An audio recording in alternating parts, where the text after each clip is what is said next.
Zero apologies. Droppin Truths. This is Kyle Cronk. And I'm Dr. Sarah Lloyd. We are here to bring you compelling topics on social justice and anti-racism work in our local community with YMCA leaders. We're so excited you're joining us. We hope you learn together and you get to grapple with the truths we drop. So it's time to do the work. This is Kyle Cronk and Dr. Sarah Lloyd. Oh, you did it too. Yeah. So we're making up funny voices for this particular podcast. So like I said, Kyle Cronk with the South Sound YMCA and Dr. Sarah Lloyd with Soul on Fire, and I'm also honored and humbled to serve on the YMCA board. Awesome. And today we're going to talk about, zero apologies. Droppin Truths. Bringing you topics, a variety of topics, compelling topics, we hope, around social justice, anti-racism, anti-oppression, all of the things that we want to lift up to make a stronger community. We're here talking about it because, from a YMCA leader's perspective and leaders in our community. And today's topic, we were going to talk about the community, individual, or maybe organizational commitment to change. Yeah. And so when you think about that, let's talk about the community. Yeah. Let's talk about our community. And it's, from your perspective, it's where we are in its readiness to accept, talking about, moving from maybe on the 101 level of cultural humility, cultural awareness, cultural competency to this anti-racist place. Yeah, I think with how things have gone thus far, obviously the death of George Floyd specifically was this major turning point for our country in terms of white folks feeling compelled to move to action.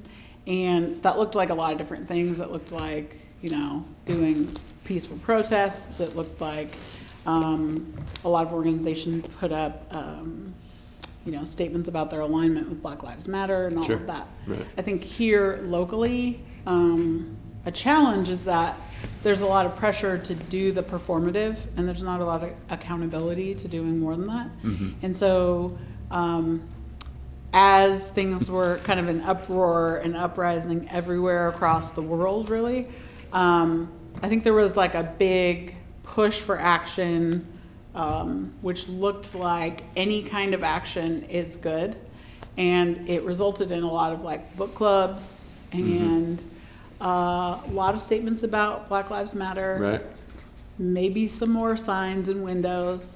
And in my perspective, a lot of the traction on the road has been lacking, except for in certain pockets where there's always one super charged up white person who's like, enough is enough. And then they're like, I refuse to accept less than action. And that's actually what moves things forward. And so I think in our community, we have a few of those beautiful uprisings happening. Right. And it's not in totality. Yeah, so let's talk a little bit about, the book. I want to dig deeper on the book club, and because I think that there is some sort of continuum here, right? Totally. When you can see things right. differently than you have before, mm-hmm. and you come to accept that there is this systemic racism that mm-hmm. permeates everything in our lives, literally. Absolutely. Hurts black people, hurts white people, hurts all people. Mm-hmm. Certainly not equally, but it doesn't make us the strongest, best community that we could be. The Y says, come into the Y to reach your full potential. Mm-hmm. But living in this current construct with the systemic racism and institutional racism that is everywhere doesn't allow everybody to reach their full potential, even white people. Right. So then back to this continuum idea in the book clubs, and people need to understand where they are individually. Mm-hmm. And what work they can do to educate themselves to figure out, what are their blind spots, what do they need to do. And if somebody said on Facebook that I follow, figure out your lane. What is your lane in this work of social justice and equity work? Yep. And then run, your statement is, what is it, going hard in the lane. Like be in your lane, and then you can expand your lane, right? As you gain more awareness and understand more of where your blind spots are or where your gaps are, Right. then you can expand in that lane, right? Right. I mean, 10 years ago, I wouldn't have done a podcast on social justice and ending institutional racism. With your black bestie. Right? I mean, probably not. Right. Yeah. And But it's always been that tension because there is I don't even know what the term is, but there's always been a drive in me personally about things aren't right, but I could never name it. I always felt some ain't right. Some ain't right, but I can't do anything about it because I'm afraid that I'm going to make a mistake. Right. Which is a common, and it's Sure. so fascinating to me because it's like, so you think, not you, but like I've heard that so many times, like I haven't done anything because I'm scared to move and then do the wrong thing. And I'm like, okay, so let me get this straight. People are dying in mass, and you know that, and you think it's fucked up. But you're like, but what if I say something wrong? I'm like, I'm sorry, but you move? Like you could stand in the way and offend me while you're standing in the way, and then we can talk about that, but you still would be protecting me. Like, so the idea of being like, I'm afraid of doing the wrong thing, I'm like, do something. Right. Do something. Because if the situation were reversed, and if you found out thousands of white folks were dying every day, and then it got real for you because you're like, that means my family is at risk, you would want me to do something. Yeah. You wouldn't want me to be like, yeah, Kyle, I heard about that. That's pretty crazy. Beyond that, I'm nervous about saying something to offend you. Right. You're like, offend me, but it help only works in the protect. reverse, though. That's the weird part. It only works like I don't think when you started talking about this, I can't think of a thing that you could do that would offend me. Oh, I could try. but part the of why reverse isn't But true, part though. of why is because we as black people walking in the world of whiteness are so conditioned. Yeah, that's because we have to behave in a certain way in order to You have to behave white. live. You have to. I mean, Absolutely. That's the standard. I mean, the system forces us to live in this juxtaposition to white. White being good, everything else being less than Yeah, it's that. the benchmark. Yeah. And so there are a bunch of unspoken rules about how I get to show up, even in this space. Like, it's like there are certain things I can and cannot do, and I know that. And then I have to, as a mother of 3 kids, tell them as soon as possible where I can spell out context and they can understand it, but that I'm not wasting so much time that they die before they knew what was expected of them. So it's the conversation with my 4.5-year-old when she's in a store with her hands in her hoodies because she's cold, and I'm like, we can't do that. Right. Because do you see that guy who looks like a regular person but is so sketchy with his empty cart? He is watching us. Right. Like, what is my 4-year-old going to do? First of all, 4-year-olds don't even have the concept of stealth. So, like, if they were going to steal, they'd be like, comforter, you know, right. like, it's like, it doesn't even make sense. Yeah. But you better My watch us 11-year-old because takes we're, stuff off the shelf. right. You better watch us because we're suspicious. So it's those things. It's like, of course I wouldn't offend you, because if I offend white people, it's because I'm making a conscious choice to say some shit that I know will get under your skin. Because otherwise, my conditioning just to exist prevents you from being offended. And so lots to unpack there, as always. We get into these conversations, and I think, to back up and talk and making sure that people understand. So why's the why talking about this topic? I mean, we talk about social responsibility, and we want to be in community. Right. I mean, the beauty of the why, whether you're coming there to work out, or you're in a childcare environment, or you're doing teen leadership stuff, or you're at a camp or a family camp.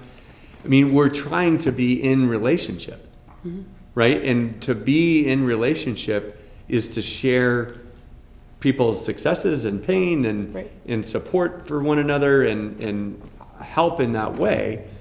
And if we don't talk about these things, or if the Y can't figure out how to bridge some of these conversations, and through this podcast, we hope that there's some, people see us in a difficult, challenging conversation and say, oh, wait, yeah, I can do that too, and get out of that paralysis idea. Absolutely. So again, the idea that there are, individual gaps in our awareness of the issues. And then once we start learning what those gaps are or areas to learn more, then we should do more. Right. And even the idea of community is fascinating to me, because if you talk to any white person about their community, they will talk to you about their location. And it will be location based, like, oh, I live in Olympia on the west side. That's my community. If you talk to most people of color in general, but especially black people, if you talk about community, my community is not Olympia. My community is the people who are also black, who understand my experience, and they span the globe. That's my community. So when someone like George Floyd dies, who is my brother, like, never met him, don't have genetic ties probably, couldn't tell you because most of our history is erased anyway. Right. But like, that is my community. Where white folks tend to have this like allegiance to location that is community. I get and that. so part of creating space is opening white community for the black community, which means that I can show up and my voice is not only heard or invited, it's centered. And to center a voice is so different. It's like, for instance, if I have a party of friends and then we find out one friend is hurting, we don't say like, oh yeah, so first of all, thank you for telling us. Also, like, we're all gonna share our hurt stories now. That's not what you do. You say, oh my God, you're suffering? Come, like, now we're gonna talk about that, and that is the focal point. But inside of white community, that's not what happens. A lot of times, even in this community, what happens is you're like, oh my gosh, this room is hella white. Who knows? Everyone get out their phones. Who knows a black person? So they scan and they're like, I have one. Then you invite that black person in, and then you're like, hey, black person, here's the agenda. Here's what we're talking about. Here's the outcome for this meeting. Do you have anything to say? That's not inviting me to shit. No, right. No, I got you. And so what does it look like to really build community? Because I think a lot of times inside of community, it's like, well, we have done a tally of who is here and we have community now. It's like, this place is not my community. Right. And so we as the Y, going back to this in terms of who is invited and what does it look like when you come into a, whether it's a child care space or a teen leadership space, back to what you said is, so how, and what we're trying to do is making that more welcome to people that aren't in the room already. Exactly. And it's like, so, but beyond you, I think what's so important about the work that we're doing is saying, like, how do we do everything differently so that people can show up and feel like they belong, right, versus like, the often used phrase of like inviting people to the table. It's like, how do you even know I want to eat at a table? Right. Like, maybe And I just...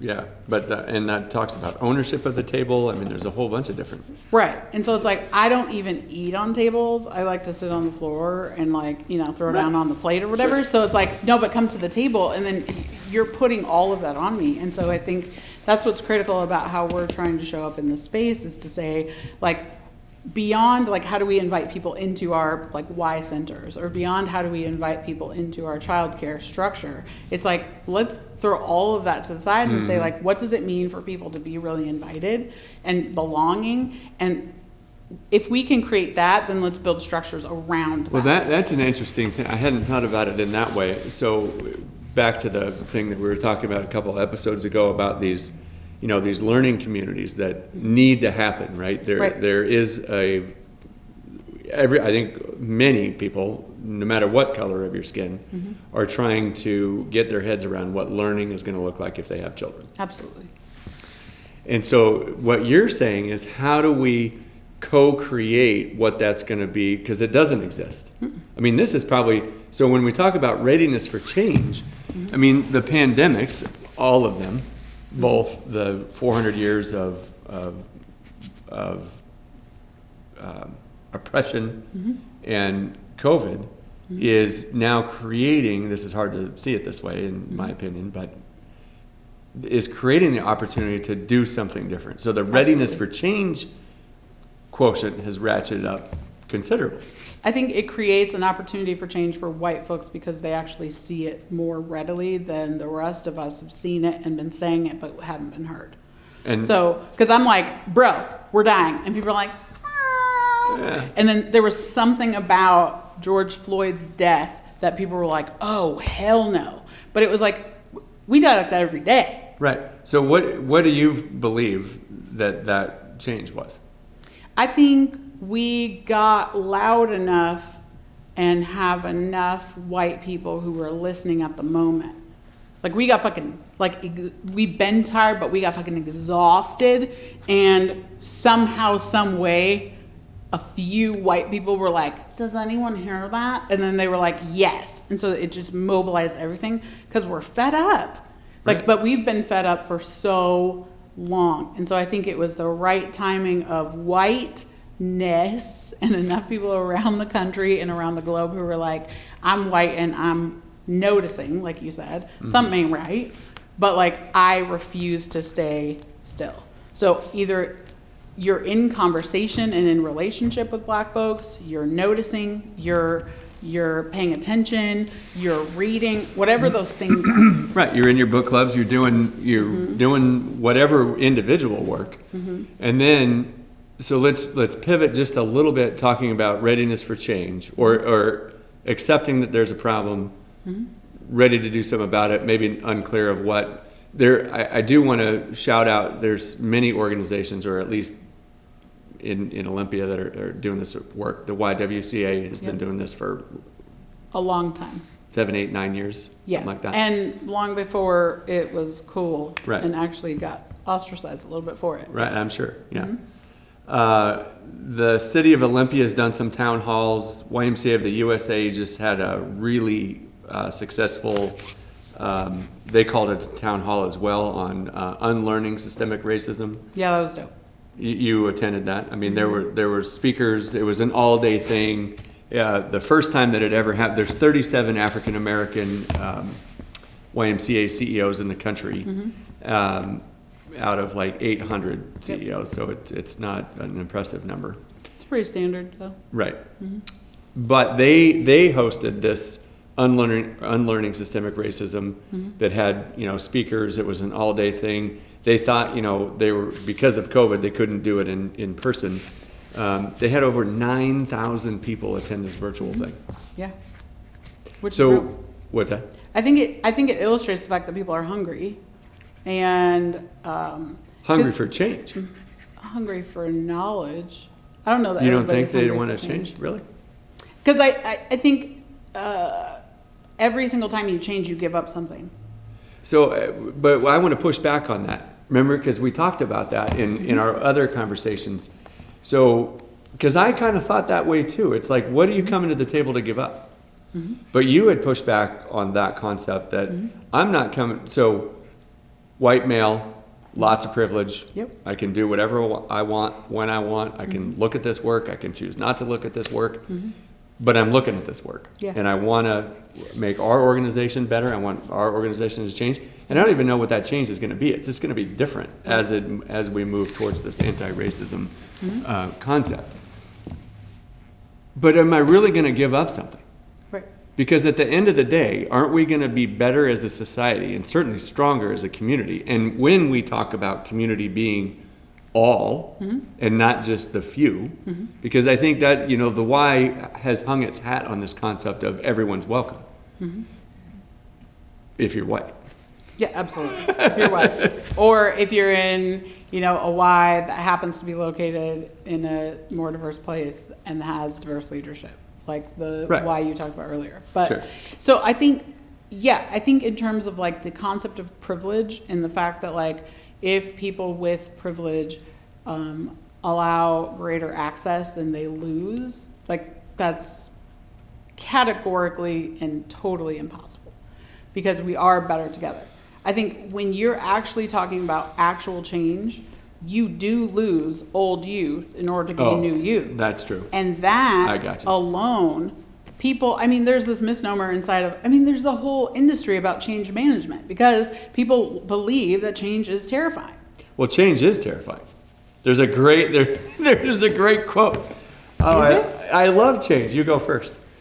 I think change being terrifying is the widest thing you could ever think. But it is because there's everything great about what's happening right now. But on the other side of that is people who are like, do you understand what that's costing me? Your comfort is costing me suffering, pain. I could die at any moment. I think about, like, realistically, I'm not even being hyperbolic. I think about dying all the time because there are situations where, like, I have a child who has behavioral health issues, and part of that looks like screaming bloody murder every time she's not happy. And I live in a community of apartments that at any time they could be like, homie, let's call the cops. Yeah. And then that doesn't end well for me. Sure. And so it's like, sure, change will cost you some discomfort. I live in discomfort constantly. So even these conversations being uncomfortable, it's like, that's not generating this like mystical uncomfort. It's understanding that it already exists. I'm asking you to help me carry it. And the difference between my uncomfort in whatever this given conversation might be is totally different to somebody that is fearful that their life will end. Yeah, because someone will put it in context. Absolutely. It's like I am squirming in my chair. I'm like, I don't know what to say. Versus me understanding like today could be my last day because if I get pulled over by the cops. I'm in deep shit. Right. Like I have a shortcut on my phone that is called police. And when I get pulled over, I push police and then it will call 3 people that I have planned. It will text them also saying, I have been pulled over and here are my latitude and longitude coordinates. And then it starts recording. And that is a shortcut that is necessary because anytime I get pulled over, it could be the last time I live. Right. And that's not, I mean, no one is like, I love getting pulled over, this is my jam.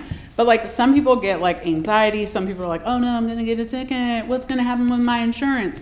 I literally hit that to say, if some shit goes down, I want you to be able to have video proof of what happened. Right. So tell me, I just need to sit with that for a minute because that is, I mean, that's why, that's not the only reason why, but that is absolutely compelling. Why would you not turn away from this work to understand that somebody feels that way and in reality, their life could end? Yeah, absolutely. I was pulled over last week and my girls were in the car and I was like, okay girls, I just need you to be silent, and I pushed the fucking button.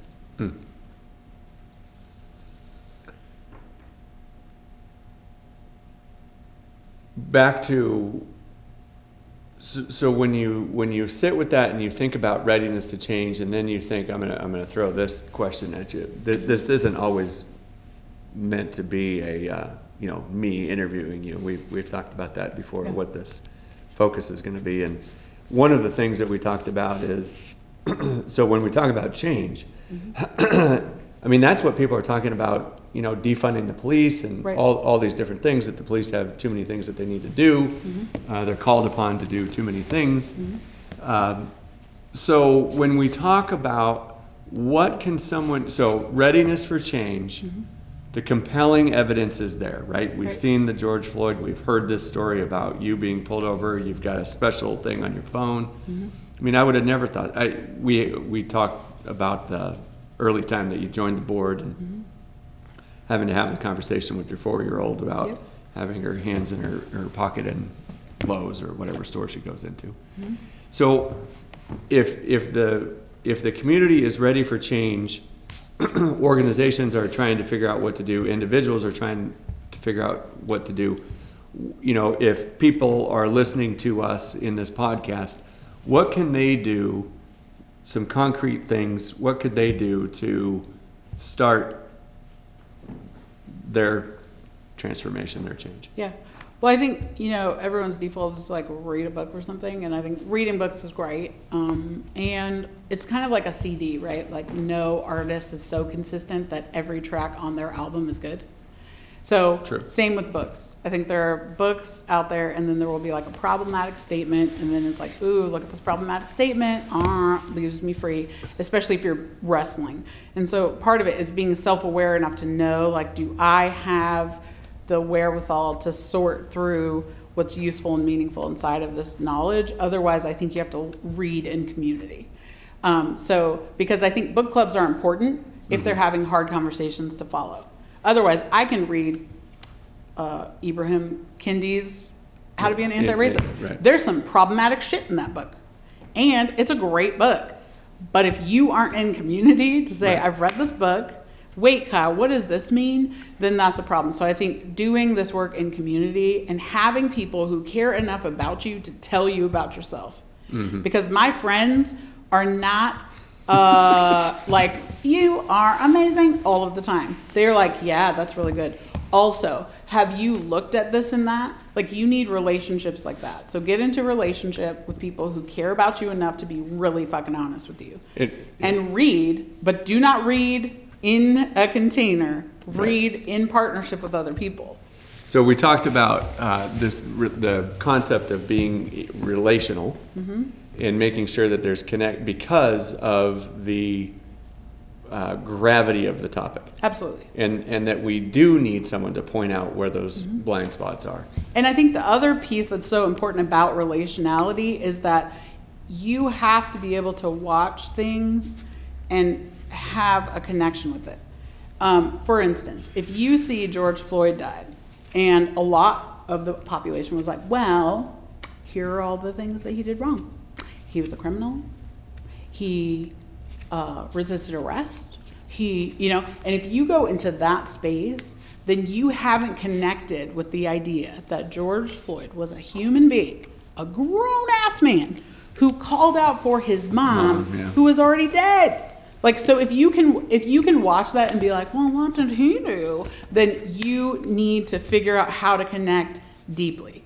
And it's not about like, go out and get a black friend. Please don't. Though we've talked about an app. Yeah, we did that. Right? Like, I need like pairing on an app. I think it would be a really good idea. The app is a great idea. Which, I may or may not be working on. But it is about understanding community the way that most individuals who are not white have to understand community, which is you struggling means me struggling. You drowning means me drowning. Because unless you understand that we are so intrinsically connected in that way, then you can watch death happen and not have connection to it. And that's why when I'm sitting here telling you that I have this app on my phone and you're like, because not only are you a human being with decency, but also there's like a connection point, right? Of like, my friend drives down the road and has to have this thing. Right. This is not right. Where some people will hear this, respond, and be like, well, how many times have you been pulled over to like need an app? Right. That's don't pretty go so intense. Fast. Right.